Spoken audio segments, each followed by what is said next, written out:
I can tell you it was a very busy weekend in terms of news. We saw news breaking that a brand new board will be starting at Eskom this morning, led by businessman and former Telkom chair Jabu Mabuza. It's also been reported that Deputy President Cyril Ramaphosa wanted the board in place ahead of the World Economic Forum meeting that starts in Davos tomorrow. He has already left the country now with the finance minister as well. Other big stories, including reports that the ANC's newly elected NEC has resolved that President Jacob Zuma should be removed from office. And we've got some analysts here in studio that are going to talk to us about these and other stories. So we've got Sikonathi Mantshantsha. He is, of course, the deputy editor of the Financial Mail, and he has also worked on this Eskom story extensively. And we're also joined by Economist and Political commentator Iraj Abedian. He's the chief executive at Pan-African Investment and Research. Good to have both of you. Welcome to Morning Live. Thank you very much. All right, I have to start with you, Sikonathi, because Eskom has been, I suppose, the bane of your existence and the rest of South Africa as well. What did you think of what happened this weekend? It's great. The very first firm foundations have been put in place. From now on, we can only begin with the job of fixing Eskom, and that's as I said, it's a concrete foundation. It's really a great step. Particularly the removal of the directors and the senior managers and the executives, people like Anuj Singh and Machela Koko, that allows Eskom to now have a fresh start, and possibly long may it stay. Yeah, I mean, this is a huge development at Eskom and a huge development in South Africa, because you yourself have said that Eskom is the beacon of corruption in South Africa, and it looks like this has been now tackled and this has to be completely cleaned out. The corruption has not been tackled yet. No, not at all. We've definitely put in just the foundation. Yeah, absolutely. It is from here on that we start. You have to start investigating what has happened in the past, put measures in place to make sure that that never happens again, and allow Eskom to be what it can be. It can supply power to half the continent of Africa, and that's what must be allowed to happen. Yeah, I mean, if you look at the guys that have been put in now into these top positions, do you think they can do the job? Absolutely, they can do the job. Jabu Mabuza is still chairman of Telkom, and he will have to leave one of those positions pretty soon. He can't hold both, but he's chairman, non-executive chairman, so he's got a job elsewhere to do. One, Tabengwa's Fiso. He's an old Eskom hand. He actually left Eskom around 2007, 2008. After Thulani Cabashe, he was in line to get the job as chief executive. He's an engineer, and he had been at Eskom for quite a while. When he didn't get the top job, he left and went and joined MTN. He's now back, so he's not new. Neliswe Makubane is the former director general of the energy department. She actually left government when she came under undue pressure to sign off the nuclear procurement, which she resisted, and she opted to go. So you have policy making abilities in there, yet you have the people who understand the operation, who have been the engineers like Sifiso Tabengwa. So you've got quite a solid board in that way, and of course you've got people who understand business in general, like Mark Lambeti and indeed Jabu Mabuza. They will do definitely a good job. On condition, again, you don't allow people like Malusi Kigaba and Lynn Brown to get their dirty hands into the business. Indeed. All right, Iraj, I want to get your views on this as well. I mean, this must have been also a welcomed call from your side. Absolutely. From an economic point of view, it's a welcome, necessary condition, but by no means the sufficient condition is still in place. And by that I mean Eskom to be able to deliver, to function as the key heart of the macroeconomic and growth, it has to have an energy policy that enables it to do what it has to do. At the moment, we have a very confused, conflicted, and quite frankly, inappropriate energy policy, because there's been agendas of looting and extraction and so on. So at the same time that we get Eskom right, and it will be a 5 to 7 year project, we mustn't expect that it's a 2-week job, because it's taken 9 years for corruption and disruption of procurement processes to literally be completely sort of destroyed. It began with Minister Gigabo at that time planting some people in Eskom, and then Minister Brown finished it off, so to speak, what was left of Eskom. So the new board and the new management has a 5 to 7 year cleanup to do. At the same time, it's so important that we get the energy policy right, and therefore the need for a complete revamp of the cabinet, a very quick and surgical re-examination of energy policy so that it can enable Eskom to do what Eskom should do. Yeah. And that is supply power to the people. And yet through these years, we have been subjected to, as residents of South Africa, to increases that have been astronomical. And all of this time, corruption has been eating at Eskom alive, and we have been funding it. Somebody has to be held liable, and you yourself have said, Sikonathi, that this is not over. Nothing at Eskom is over until some people are prosecuted and they find themselves behind bars. Who needs to go behind bars during this? Absolutely, this is just the start. What we've been funding this through. Oh, yeah. We've been paying through the roof for electricity, and that money has literally been stolen. It's been stolen. You're talking about, go back, 2015. You and I give Eskom 83 billion rand. All that money is gone. It's been stolen before that, it's been stolen after, it's being stolen now. Eskom is insolvent at this stage, and that's why I cannot release results to the end of September. The people that need to be questioned about that, they need to answer to the corruption charges. They need to tell us how the money disappeared in their care. Are indeed Anoj Singh, Machela Koko, Brian Molefe, Ben Ngubane, Zatembe Koza, Lynn Brown, Jacob Zuma. They need to tell us what happened to the money. It's not enough to just put a preservation order and attach the assets of Trillion Asset Management and Mackenzie. There are people who signed it off. Those people, the people who gave instructions. Nothing happens at Eskom. R1 billion, a deal worth R1 billion needs the approval of the Minister of Public Enterprises.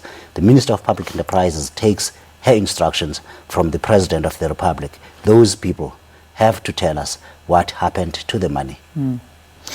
Iraj, although there are so many unanswered questions, but one thing we can say, and I think since the beginning of this year, since that conference was held in December, and we saw Cyril Ramaphosa coming into the position of ANC chair, we've seen a lot of changes taking place. It looks like he's hit the ground running.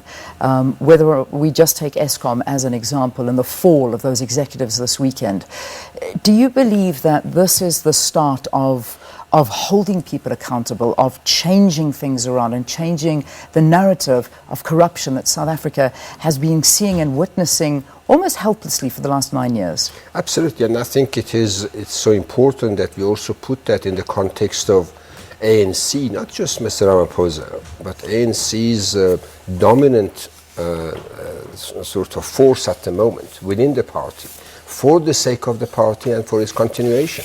It is an imperative for the party to regain its moral authority. It's also an imperative for the South African economy and for our socio-economic developmental process and our constitutional democracy to not only stop the rot, but to clean the rot and to put in place a sustainable culture. The culture of looting and destroying is not sustainable. And we've had 9 years of it, unashamedly. Politicians in the name of leadership have done it. Executives in the name of being business leaders, they have done nothing but the disruption of business. We've seen it in Eskom, we've seen it in Transnet, we've seen it in SAA, we've seen it in Denel, and we've seen it in the government operations. At the provincial level, some provinces are in tatters, whereas for the past 10 years, they should have been built up, not destroyed. Yeah. So I think we have a mountain to climb. But my feeling is that Mr. Ramaphosa is committed, and his support base within the ANC have recognized that this is not sustainable.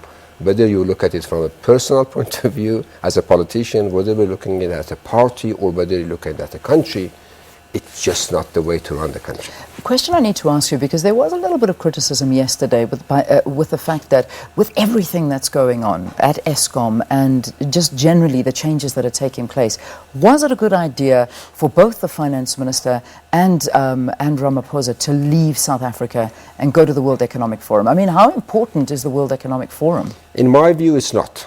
But politicians have a image that World Economic Forum is irrelevant for the world because it says World Economic Forum. Yeah. It's actually a conference organized by a bunch of Swiss who make money out of it, full stop. And our tax money and many poor nations and rich nations' tax money is used for these presidents, prime ministers and ministers to have an occasion to sit at the panel. Nothing has happened, nothing is happening from and at World Economic Forum, but it's a very well organized, well branded conference. So Mr. Ramaphosa feels that given the perception of South Africa in the global community, given all the rot over the past 9 years, he has to now go there and rebrand South Africa. Is that a sensible thing? I think it is. Is it sensible to take Minister of Finance who comes with the baggage? My answer is no. Do you think that Malusi Gigaba, our finance minister, is going to be in this position for much longer? I hope not, because he has no credibility, no intellectual capability, no experience, and he comes with a baggage. Since 2009, he has been at the center of everything that South Africa shouldn't have done. And why should he? Iraj, you pointed out in the beginning that he actually started this at Eskom. Yeah. You are absolutely right. Eskom, Transnet, South African Airways, with the exception of Transnet, those organizations have collapsed and they've got Malusi Gigaba's fingerprints all over. Leon, this is not only just corruption, this is treason.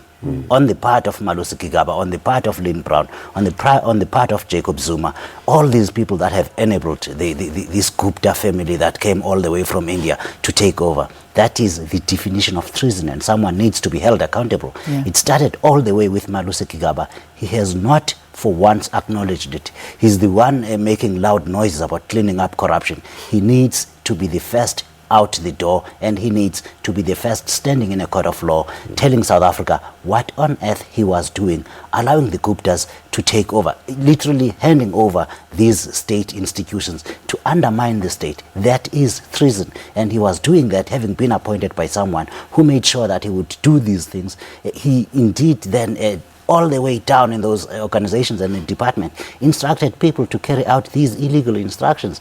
All they ever did was undermine the state. South Africa is on the brink of bankruptcy, on the brink of great downgrades. It is on the brink of collapse. He admitted this himself this week, and he brought it all over South Africa. It's Malusi Gigaba. He has to be held accountable. Yeah, I mean, you've done extensive investigative work, and I know you've mentioned the minister's name over and over again, not only Malusi Gigaba, but also Lynn Brown. In fact, yesterday, Lynn Brown meeting with the new executives of Eskom to lay out her foundations. Now, I mean, should that be allowed She when cannot she is... be allowed anywhere near Eskom. I have said before, she cannot be allowed anywhere near a spaza shop. Lynn Brown should be standing in a court of law answering to charges of corruption. Her partner has been accused of taking deals at Eskom that she cannot, she's got no experience to carry out. Lynn Brown needs to be standing in a court of law answering to charges of corruption, fraud, and indeed treason. Yeah. All right, so I'm hearing my time is almost up, and we haven't even spoken about the issue and all the rumors circulating that President Jacob Zuma's days are numbered. Do you believe this? Because we've all been hearing about it's on the cards to be discussed, then it was never discussed, and now we heard that it was brought up and it was discussed. What do you think? What do you think now? What's going on? Jacob Zuma is not going to deliver the State of the Nation address in February. Malusi Gigaba is not going to present the budget on the 20th of February. That's what it should be. The decision has been made about Jacob Zuma that he should go. When Cyril comes back and his delegation from Davos, they replace the president. Yeah. With who? Cyril Ramaphosa. Do you think so? Do you think he would go into the position so early? Why not? Iraj is disagreeing with you. I think he won't, and he shouldn't. He needs time to campaign. He needs time to also not be in the office for a year, and in terms of the constitution, forego the second option. So I think it's better for him and for the country to put a caretaker team in place for the next 15 months, and for the president of the ANC to focus on revival of the ANC, to position it for 2019 election, and then he will have a chance of becoming the president. That's my view. Okay. This is where I disagree with Iraj. I'm enjoying this seeing is you absolutely disagree. where I disagree. You need that confidence that he spoke From of now. earlier. You need someone to stamp the authority there to bring confidence. Who can you put in there? Baleka Mbete? You make her president?